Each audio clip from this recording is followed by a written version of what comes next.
Hey, welcome back to SB Ramble On, and thanks again for watching. A couple of years ago, I relocated the electrical panel from underneath the companionway steps over to here on the starboard side by the nav station. Recently, one of the things I wanted to do was eliminate all the extra holes in the boat back here, get rid of the old electrical panel. So, in one of our other videos, I filled in all the holes, covered it with new teak, and took out all the stuff that we didn't need. One of the things I'm going to do today is install the bilge pump switches over here at the nav station electrical panel, and also I wanted to install a bilge pump counter. What this thing does is there's a cycle counter. It tells how many times the bilge pump switch is on, and that's good information in case you're curious about how many times your bilge pump turns on and off. Another thing I wanted to do was get rid of the old antiquated float switches, which is what our bilge pump has currently. We have a little bilge pump right now. I've got a big bilge pump that I still need to install. But one of the things I got was this little solid state moisture detector, I guess, basically. And what it does is when the water level gets up to here, it's got a delay cycle that waits and waits until the water gets up to a certain level for a certain amount of time. Then it turns it on. Also, when the water level drops, it has a delay that will turn it off. This is a switch made by Water Witch. Same with the bilge pump counter.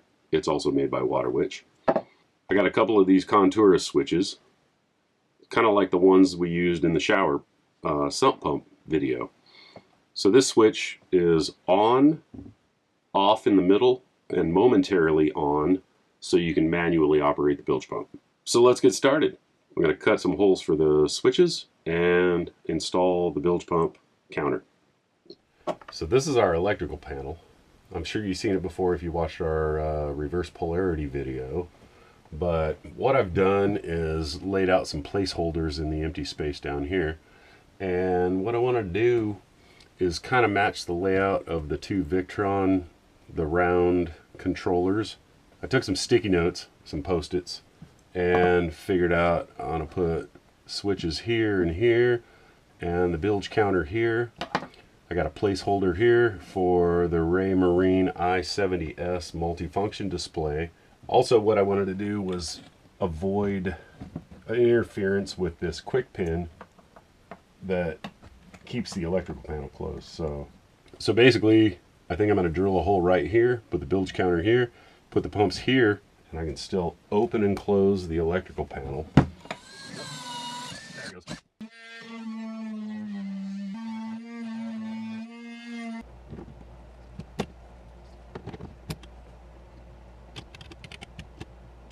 So I cleaned out the bilge a little bit, cleaned this thing up. This is the low bilge pump. It's a small 800 gallon per hour. I took off the old float switch. I put on the new Water Witch switch right here. When you first connect power, it turns on 3 times. So once power is applied, that thing cycles 3 times. I think this upper contact needs to be also submerged along with this little, I don't know, nickel-sized piece of metal right here. But I got a wet paper towel, and when water gets to here and here, there's about a 5 or 6 second delay. And then the pump turns on. So now it's empty in the bilge.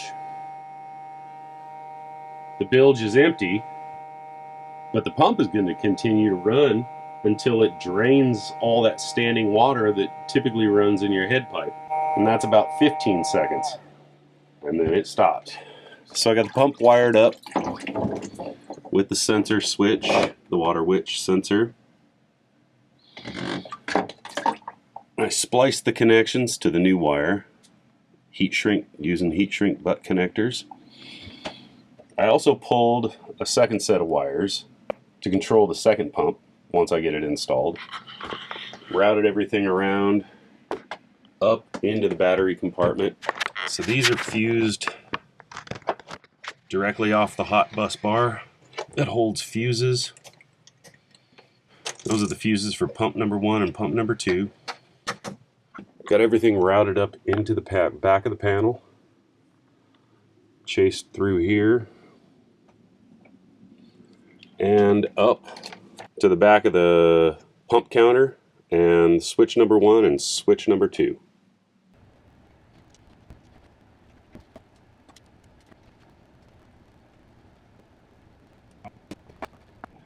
Everything's installed, everything's wired up. Bilge pump number 2 is just a placeholder until I get the other one installed. But pump number 1, turn it on. The pump cycles a couple of times to calibrate. If you go off and then you run it once, this is manual mode. Bilge pump counter comes on. So that said 1. Hit it again. Pump counter comes on 2. That counts the number of cycles the pump has run, whether it's in auto or manual. You can display over 24 hours the pump has run 3 times. 7 days, pump has run 3 times. 14 days, same thing, 3 times. Hit reset, clear. CLR, cleared the counter. Alright, so now I'm going to dump some water down on the bilge and see if the pump kicks on.